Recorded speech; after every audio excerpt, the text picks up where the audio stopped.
Hi, Steve Vonbrandt here for the Bass College. We've certainly had a strange spring, haven't we? It's been 70 and 80 degrees every day for 3-4 weeks in a row, and then a week goes by, it's 30 degrees. Highs of 45 and 50 in the day with 40-mile-an-hour winds. Drove the bass out of the shallows. Who knows what it did to the beds, but we'll see. They're very resilient. It's nature. It's happened before. It'll happen again, I'm sure. So we're going to go out there and see what we can do today. We're going to start off with a chatterbait, Z-Man original chatterbait. I'm throwing that on the Shimano Chronarch and the St. Croix Mojo bass rod. I like that for that. We've got on 16-pound test Sunline. We're going to throw some Assassinator spinnerbaits. So we're going to throw dirty jigs with a Grandy Bass Mega Claws trailer on the back. I've got it in like a summer crawl color, a couple different colors. I've got a couple of them rigged. Checked out the watercolor. It's settled down a little bit. The winds have stopped churning it up. So we're going to get out there. We're going to start in some of the back coves here. I see a little bit of activity on the surface, which is good. It's the first time I've seen that, even though it was a real cold night last night. And we'll see what happens. So we'll see you guys in a minute. Okay, there we go. There's my 7-pounder. Right in the same area they were in last year. Dirty jigs. And then I've got a Grandy Bass Mega Claws on the back of it. This is a completely different color. I've gone with this bluegill with the Alabama crawl on the back. Really, really nice bass. Check that out. Look at the belly on it, filled with eggs. Water temperature 56.9 degrees. Right over here on the North Shore. Drops off from about 1 foot to 7 feet. Rocks and sand right near the docks. Beautiful, beautiful bass. Look at that. Grandy bass and dirty jigs, man. Flipped it in, just shook it a little bit. I put the red rattles on it. Nice. All right. Look at that. Decent, huh? All right. Get this one back in. Let's get some more. All right. Decent bass, man. In fact, I think I'll weigh this one up and see what that is. Not as big as I thought, but 6.4. There's some bigger ones than that in here. Let's get this back. There we go. Oh, yes. Some tension off of this. Once again on the dirty jig, I came across this North Shore that's really getting colder. I had to put my jacket on here. And, oh boy, it's a big one. Looking all around. He's really hooked good too. There he is. Same thing on my dirty jigs with the Grandy Bass Mega Claws trailer. Put a little Mega Strike on it. Nice, nice bass. Good hefty bass. Filled with eggs. They're not on beds. None of them are. People are in here working the shallows up in the pads where they were. I know they've seen the videos, and the bass just aren't in there at all. They're up here on these rocks on the North Shore, right on the drop-offs. They're coming up shallow, but then they're right near deep water on the first drop, just where I thought they'd be, and they're hitting that jig real slow. Nice. See that? Decent, huh? Oh, it really got cold. Temperature dropped real quick when those clouds went in and that breeze came up, but let's get this one in. Let's try and get some more here. I'll tell you, this really couldn't be much harder. I have on a 7-foot medium heavy action St. Croix Legend Elite.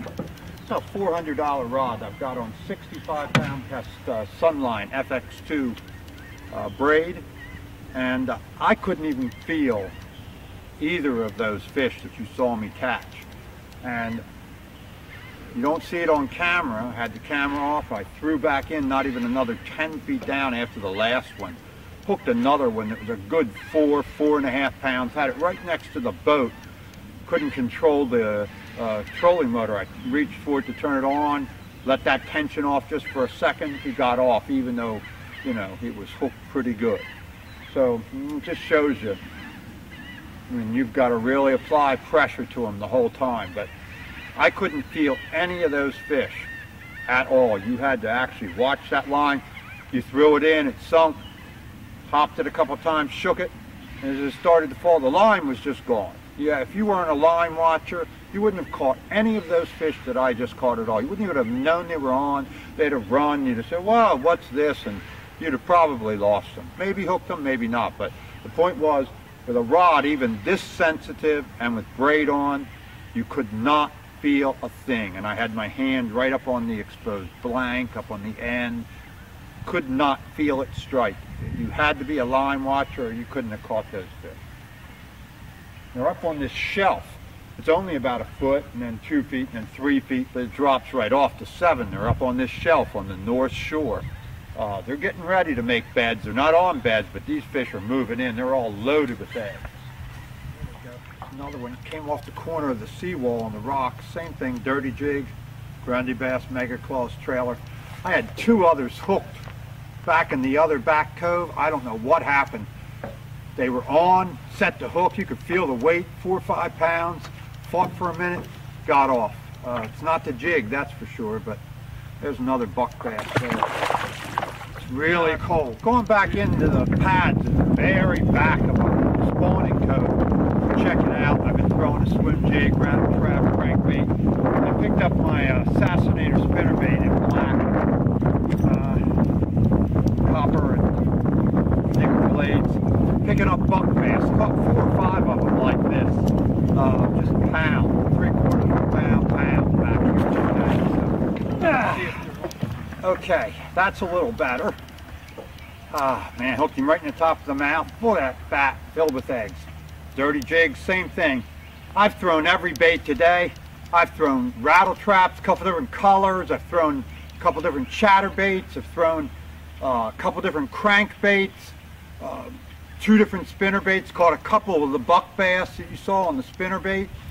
But man, the only thing they really wanted, and all the bigger bass and the most aggressive fish, hit the dirty jig with the Grundy bass mega claws trailer on the back. Nice bass. All right, let's get another one. Let's get another one and get out of here. Getting in the trees. Well, it's 2 o'clock. It's time to get out of here. It's going to rain any minute. Got a front coming through again. Tell you, none of the fish that I caught today were like aggressive pre-spawn fish. You could, like I said, you could barely even feel them hit this jig. If you weren't watching the line, you hadn't done this a million times and just known the difference, you wouldn't even have known they were on there. Very light hits, just unaggressive, but they were big. Now, if I had landed the other 2 fish that I lost, which is something you don't see me do too much if you watch any of the videos, I'd have had 5 fish that weighed 25 pounds. But as it is, because I lost them, I've got 5 fish that weigh like 15. So anyway, I got to get out of here, so let this front pass, let the weather change. Next week's going to be in the 70s. That should change everything. And I'll see you then down on the water. Time to get a little bit lost out on the lake. Gonna back this boat into the water, find a